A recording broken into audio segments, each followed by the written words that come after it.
like it was completely by chance, but that like Right. you weren't looking to get involved in this case. Yes, right. But so then you did, and you said you had some conversations with Chris Proudfoot, and then that you ended up going and sitting down with him.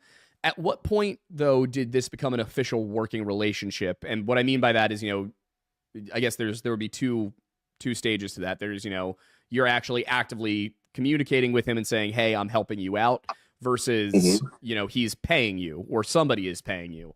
Like when did that switch happen? Let me just pull up the retainer agreement so I can tell you exactly. Yeah, I guess the question would be when were you officially hired?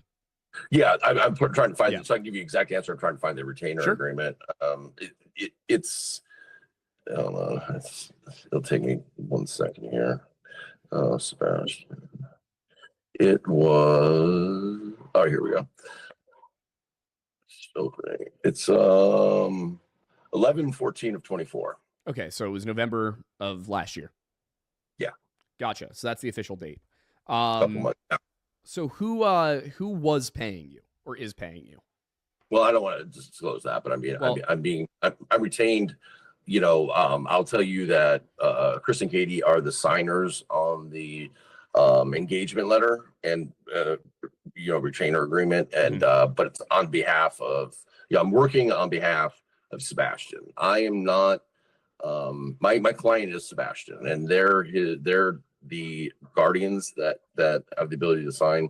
One thing I want to make clear is that I've never ever worked for a defense attorney or a prosecutor. I'm boots on the ground. I find people. I'm more search and rescue than anything. But when I work, if I was to find any real evidence that Chris and Katie were involved, I would be the first one. I mean, I wouldn't hesitate for a second to contact TBI or whoever it may be.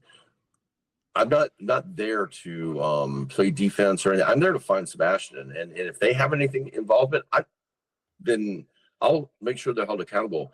I don't know what happened to Sebastian. I wish I could say I'm on the verge of cracking this case. I do not know. I don't know where he is, and I don't know what happened to him. And anything is on the table. So I'm not protecting them. All right. So that definitely leads me into where I was about to go. I just want to clarify one thing really quick, which was, you said Chris and Katie are the ones, so they are officially employing you. You're just not disclosing who is funding it. They signed the paperwork, is what I'm saying. Yes, they signed the paperwork. I mean, I think, there's no trickery there. I just don't want to get too deep into it. But yeah, I mean, I'm just trying to make sure that we're putting out what you said in the most direct way possible. I'm employed by them, but I consider myself working for Sebastian, and that's how my agreements are written. That I'm there working for the missing person, and this person's signing as either as their guardian or as their executor or whatever it may be, depending on their age. If they're since they don't have the ability to do it. Right. So one thing, I mean, you may or may not be willing to answer this, but one thing that I've seen from you on social media, at least I've seen screenshots of tweets, and then I've gone and looked for a few of them to see if they're real. There's been some suggestions that you typically charge, I believe it was a $15,000 retainer fee and then $700 an hour. Is that correct? The $15,000 minimum is correct. The $700 an hour is not correct. So everything I say gets taken seriously. So I get people, for instance, Bullhorn Betty. Yeah. she gets on and talks about how, because she follows me from case to case to case. So she gets on and talks about how, oh my God, how dare he charge family $2,000 and I'm like, listen, I don't charge. Don't put it out there that I charge $2,000, because then people are think I can be traveling around the country for a $2,000 retainer. I can't be doing that. I'm much more expensive than that. And so sarcastically, at one point, there was another guy giving me a hard time about this. And at one point I put in my bio, my hourly rate is $2 million per hour. And the guy took it literally and started sending it all around the internet. It's just, so some of the stuff is it's like, you can't deal with these people anymore. And it's like, so that ridiculous, I'll be that ridiculous. And so no, it's not. I will tell you my rates, my standard rack rates are probably average out. And I charge a daily rate. I'll just be honest with you. I don't do hourly. So I charge because it's more, search based. So when I'm working on a